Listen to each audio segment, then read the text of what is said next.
Hey guys, I'm Koshik. I'm 51 years old and I've built a 7-figure law firm, but to get there, it has cost me millions of dollars of mistakes. So my goal in this video is to help you overcome and avoid the mistakes by showing you what I did wrong and what you could do right. But first, you might be wondering who I am, so let me introduce myself. My name is Koshik. 23 years ago, I started out as a solo practitioner, renting office space from my mentor. I had no team, no financial backing, and no experience running a business. My first years were so stressful, and I could barely pay the bills. The first mistake that I made meant that I was burned out and that my law practice did not grow for years. For the first few years, I thought the best way to do things and to make money was doing everything myself, answering the phones, doing all of the consultations, doing all of the legal work, doing all the admin work, mailing out the packages, you name it. I thought, well, if I do everything else myself, I keep all the money. But what that happened is that left me stressed and burned out and not being able to leverage my unique skills. I was forced to do everything, and it also left me to have a disdain for why I went into law practice in the first place.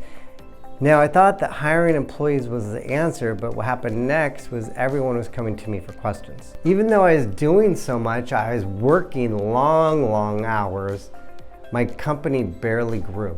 And at the same time, I was feeling burned out. It was all because I didn't know how to delegate, and not just delegate, but delegate properly. Not only that, but I also had a lot of turnover because they didn't teach me how to manage people in law school, so I was a horrible manager. Now, when I learned how to hire correctly, everything changed. I was able to put people in the right place, and they were able to do a better job than I would, for instance, answering the phones. So lesson number one is learn how to delegate and learn how to hire. Now, it's not just delegating, but it's also making sure that you get the right person for the right job. So you don't want someone who loves to talk to people and wants to be on the phone all the time doing admin work, and vice versa. That's one of the biggest mistakes that I made, was even if you hire the right person, but you put them in a spot that is not what they are good at, you're setting them up for failure. This sometimes takes a lot of proactive effort. It takes a lot of tests to evaluate whether or not they're the right fit. So some of those tests that we do are like the DISCs evaluation, the Colby test is another good one, the Enneagram, and the Strengths Finder. But even with the incredible team in place, I still was not fulfilled. I had this credible team around me, but I was neglecting my health. And if you are a founder entrepreneur, you might find that this is a constant struggle for you. And it's still a constant struggle for me because we are driven, we love what we do, and it's easy to put our businesses above anything else. Once I made a conscious commitment to make health a priority, everything did shift. For me, it's constant awareness that health needs to be my priority because it's easy to feel like the business is more important. By having this awareness, by putting your health first, then you're not going to be paying for it in your 50s, because in your 20s, 30s, and even your 40s, you can get away with putting your health second, third, fourth, fifth, but you'll see it start catching up to you in your 50s with getting this ache in your neck and this ache in your shoulder and all kinds of other things that start to catch up with you.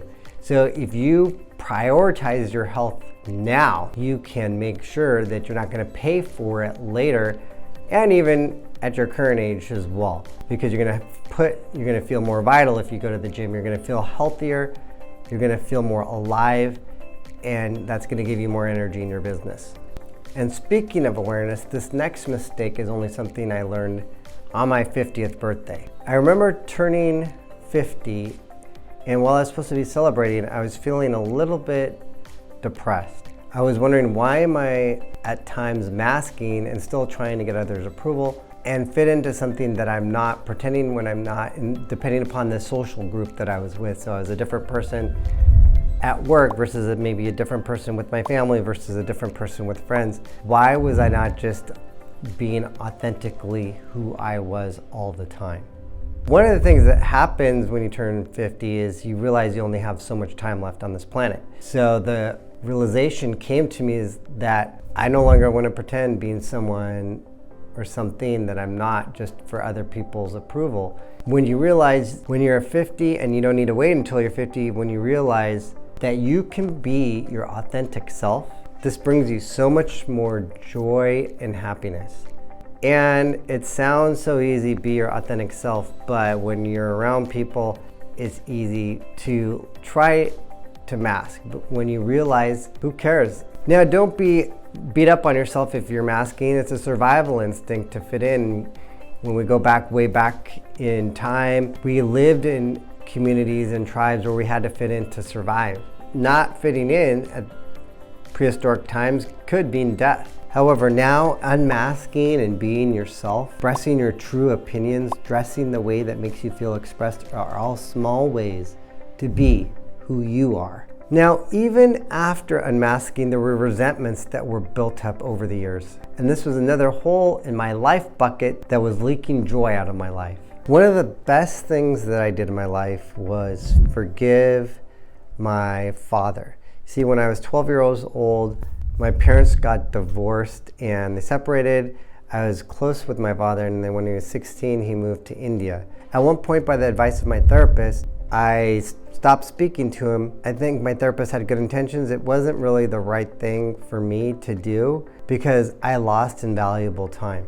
I ended up taking a course where you go back and acknowledge people, your parents or whoever, for the positive and the negative. So I was able to then acknowledge my father for all the positive things that he did in my life. And in that, I was able to reestablish a connection with him. A few years after that, he passed. So I was so grateful that I was able to do that before he actually passed. You'll never know when a loved one will pass. The more that time passes in my life, hitting that magic marker of 50, you realize that every day is precious and you don't know how much longer you may have with another person. When you're younger, you think you have all the time in the world. You think the people you're with all have all the time of the world because you haven't seen people pass as frequently as you do when you get older. Forgive now.